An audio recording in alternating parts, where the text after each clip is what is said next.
Okay guys, good afternoon. आज हम vaccine के बारे में बात कर रहे हैं। Okay, will talk about the vaccine. अब एक एप्लीकेशन बायोटेक्नोलॉजी का वैक्सीन के बारे में भी होता है कि वैक्सीन होती क्या है। ठीक है, तो वैक्सीन को समझने के लिए मैं पहले आपको ये समझा देता हूँ कि मैं एंटीजन क्या होता है। वैक्सीन को समझने के पहले ये समझना ज़रूरी होता है कि एंटीजन क्या होता है। मान के चलते हैं कि ये एक ऐसा वायरस है, let's consider this is the virus. तो पूरे वायरस को मैं क्या कह सकता हूँ? एंटीजन कहना। पूरे वायरस को क्या कहना आपने? एंटीजन कहना।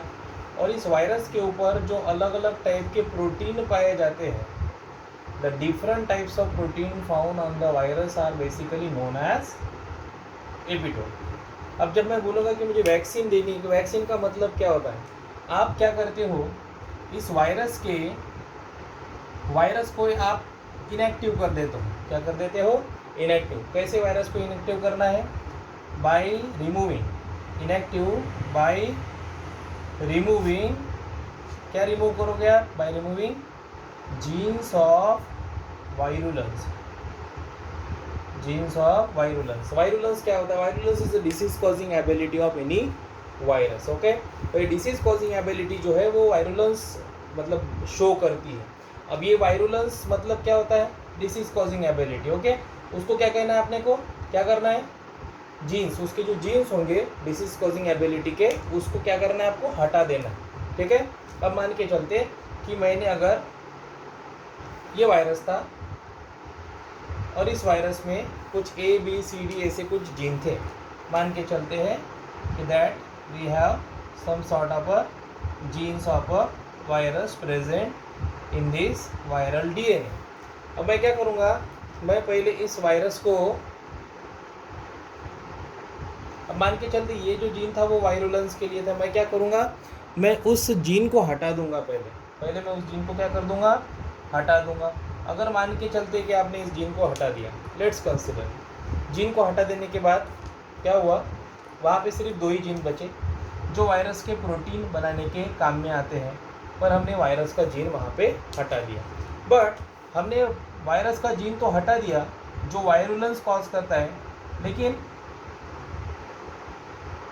उसके कारण क्या हुआ? उसके कारण ये हुआ कि वायरुलेंस एबिलिटी जो थी वायरस की, मतलब डिसीज कॉजिंग एबिलिटी जो थी, वो क्या हो गई? रिड्यूस हो गई। अब ये DNA आपने कहाँ से निकाला था? वायरस से निकाला था। जहाँ से निकाला था ये वायरस का DNA, वहीं पे आप डाल दीजिए। अब इसके बाद जो वायरस बनेगा, डेफिनेटली वो वायरस क्या मर तो नहीं गया, लेकिन वो वायरस जो रहेगा,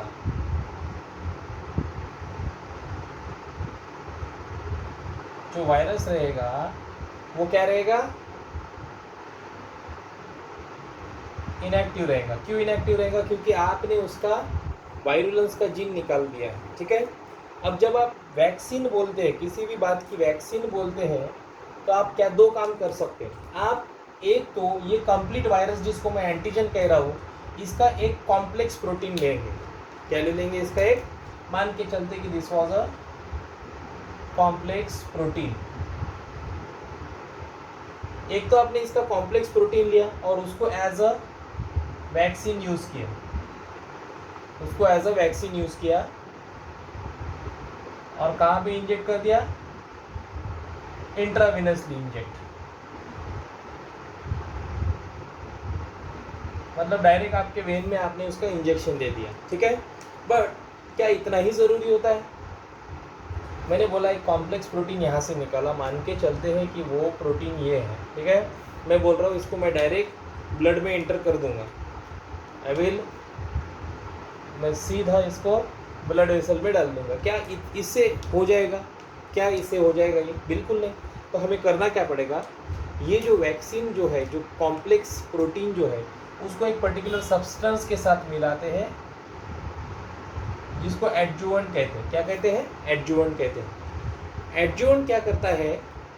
इस कॉम्प्लेक्स प्रोटीन की जो एबिलिटी है, इसको और ज़्यादा कॉम्प्लेक्स बनाता है और उसको कैसा बना देता है? थोड़ा सा एंटीजेनिक बना देता है। एंटीजेनिक मतलब ऐसा प्रोटीन जो ब्लड के अंदर जाके बहुत ज़्यादा कॉम्प्लेक्स बन जाए और WBC उसको रिकॉग्नाइज करे और क्या बना दे उसके अगेंस्ट? एंटीबॉडी बना दे। क्या बना दे? एंटीबॉडी बना दे। देखो तो इंट्रावेनसली मैंने डाला, ये फिर क्या हुआ, ये जो प्रोटीन होगा that will be identified by the WBC। कौन से WBC? B lymphocyte. एक बी लिम्फोसाइट करके सेल रहते जो इसको आइडेंटिफाई करते हैं, और आइडेंटिफाई करने के बाद इस प्रोटीन को अंदर लिया जाता है, और प्रोटीन को अंदर लेने के बाद इस प्रोटीन को कॉम्प्लेक्स 2 करके एक प्रोटीन होता है WBC का, स्पेशली किसका? बी लिम्फोसाइट का। उस कॉम्प्लेक्स प्रोटीन को टी हेल्पर सेल को शो किया जाता है। अब मान के चलते ये टी हेल्पर सेल हो गया, और फिर ये टी हेल्पर सेल जैसे ही इस कॉम्प्लेक्स प्रोटीन को पहचानता है MHC क्लास 2 के प्रोटीन में, तो ये प्रोटीन, ये जो होता है, ये टी सेल, ये जो था वो कौन सा था? टी सेल था। ये टी सेल क्या करेगा? बी लिम्फोसाइट को सिग्नल भेजेगा कि भाई साहब तू 2 सेल में डिफ्रेंशिएट हो जा। एक को बोला प्लाज्मा बी सेल और एक को बोला memory B cell. Plasma B cell and memory B cell. और ये प्लाज्मा बी सेल बाद में क्या बनाता है? एंटीबॉडी बना देता है। लेकिन मेन उद्देश्य क्या था? मेमोरी सेल बनाना, ताकि ये मेमोरी सेल 6-6, 7-7 साल तक हमारी बॉडी में वैसे ही रहते हैं डॉर्मेंट स्टेज में, और जैसे ही वो वायरस हमारे बॉडी में आता है तो ये एक्टिवेट हो जाते हैं और तुरंत ज़्यादा प्रमाण में एंटीबॉडी बनाई जाती है और उस वायरस को निष्क्रिय कर दिया जाता है हमारे बॉडी में। वैक्सीन बनाने का उद्देश्य यही है कि हाइपर इम्यून रिस्पॉन्स देना, अगर कोई चीज़ उस जैसी आती है तो हमारे बॉडी में। ठीक है, तो मैं क्या कह रहा हूँ, ये जो कॉम्प्लेक्स प्रोटीन है उसको एपिटोप का, जो एंटीजन के सरफेस के रहते हैं, और एंटीजन बोले तो कंप्लीट एक वायरस को आप एंटीजन बोल सकते हैं, या फिर कंप्लीट बैक्टीरिया को भी आप एक एंटीजन कह सकते हैं। I hope you understand what I was actually looking for. अब मैं इसी चीज़ को आगे एलाबोरेट करता हूँ और ये समझा देता हूँ कि वैक्सीन होती क्या है, उसके एडवांटेजेस क्या होते हैं, ओरल वैक्सीन क्या होती है और एडिबल वैक्सीन क्या होती है। Okay fine. देखिए, अब मैंने आपको ये तो बता दिया कि vaccine is basically a complex protein of एक पर्टिकुलर एंटीजन। ओके, अब हम ये समझते हैं कि जब हम डिफाइन करते हैं कि वैक्सीन को क्या होती है ना, so it is a biological preparation. Vaccine is a biological preparation. Biological preparation क्योंकि आपने एंटीजन से उस एपिटोप को निकाला, उसको प्रिपेयर किया है ना, और ये बायोलॉजिकल प्रिपरेशन जैसे ही अंदर डाला जाता है आपके वेन में, है ना, it provide what it provide active acquired immunity. Active acquired immunity क्या प्रोवाइड करता है? Active acquired immunity.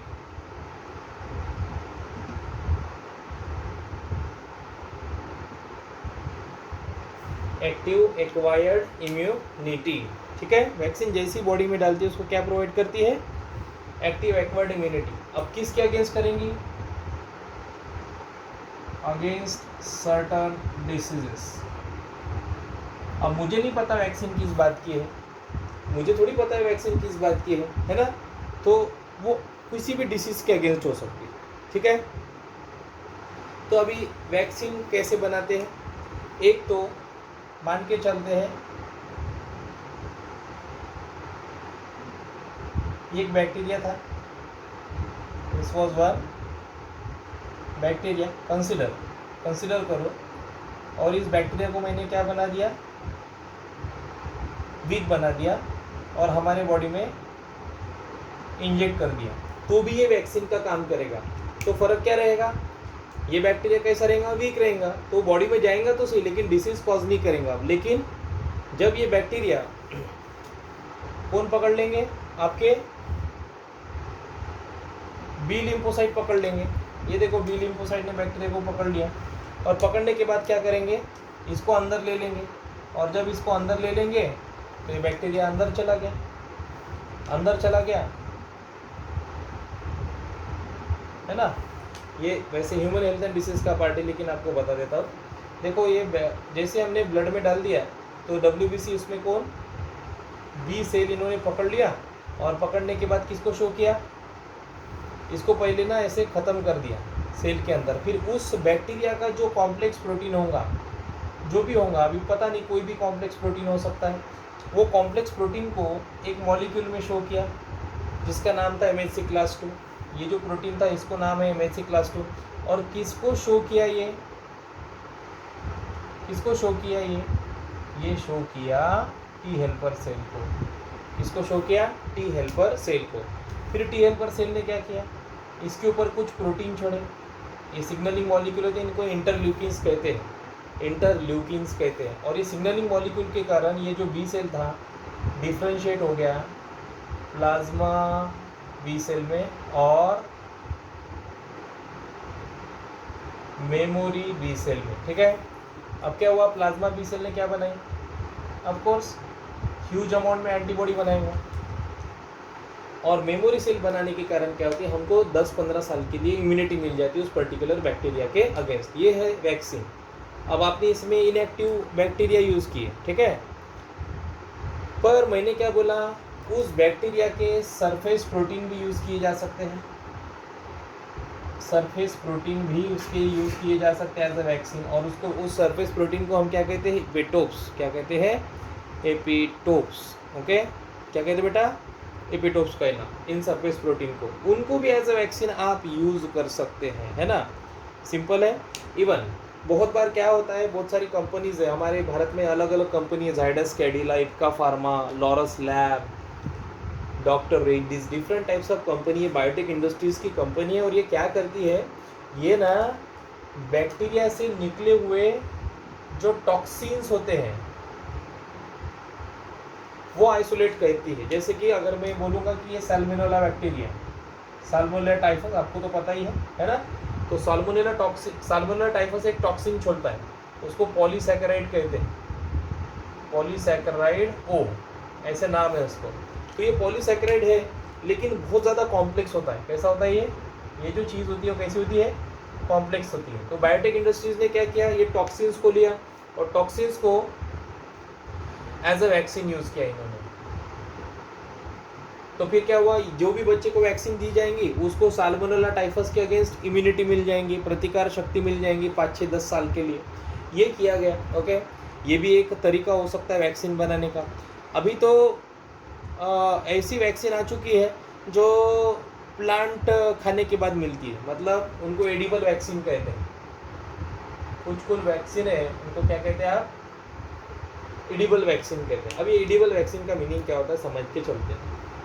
देखो, अगर मैंने बोला कि that this is a particular leaf, okay, और ये लीफ के सेल्स, मान के चलते हैं कि लीफ के क्या है, cells, cell plus cell wall. यहाँ पे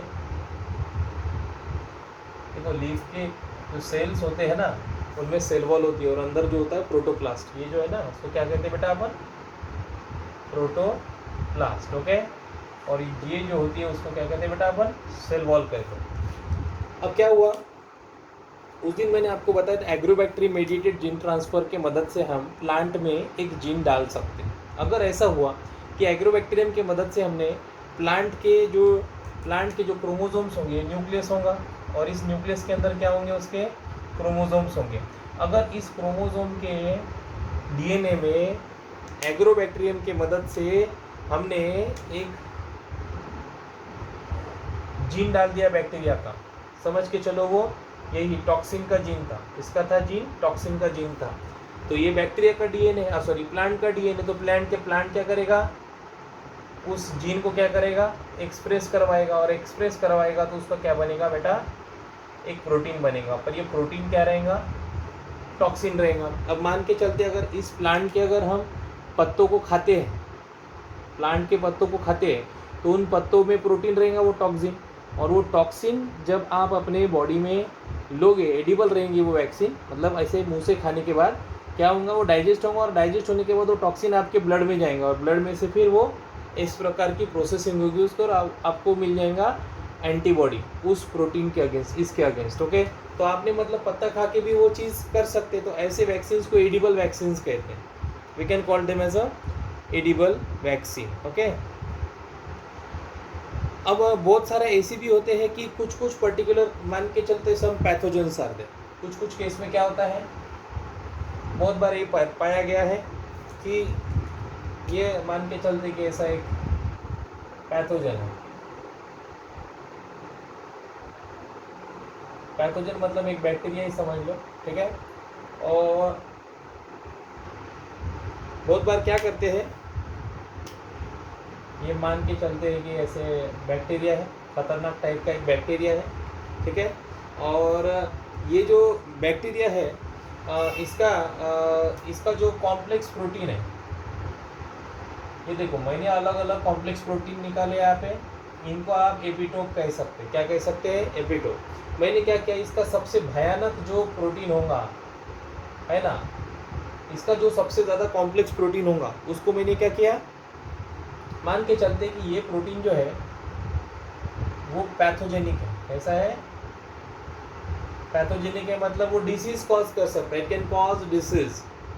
अगर ये प्रोटीन डिसीज कॉज कर सकता है मतलब मुझे पूरे एंटीजन की ज़रूरत नहीं, ये कंप्लीट एंटीजन लूँ क्या मैं? नहीं, तो मैं तो सिर्फ इसका क्या लूँगा, सिर्फ एक छोटा सा एपिटोप जिसको आप कॉम्प्लेक्स प्रोटीन कहते हो बैक्टीरियल सरफेस का। ये एपिटोप को हम लेंगे और इस एपिटोप को हम we will going to inject it, और सॉरी नॉट इंजेक्ट इट,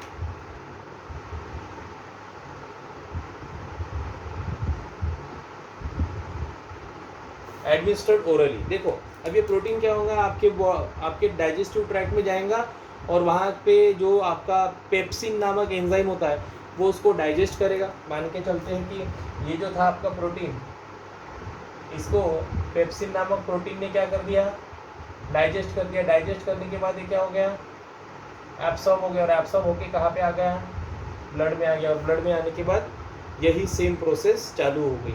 तो मतलब आप ओरली भी किसी चीज़ को, प्रोटीन को देके एंटीबॉडीज़ को डेवलप करवा सकते हैं, एक्वायर्ड इम्यूनिटी को डेवलप करवा सकते हैं। ये एक तरीका हो सकता है that immunogenic protein of certain pathogens are active when administered orally.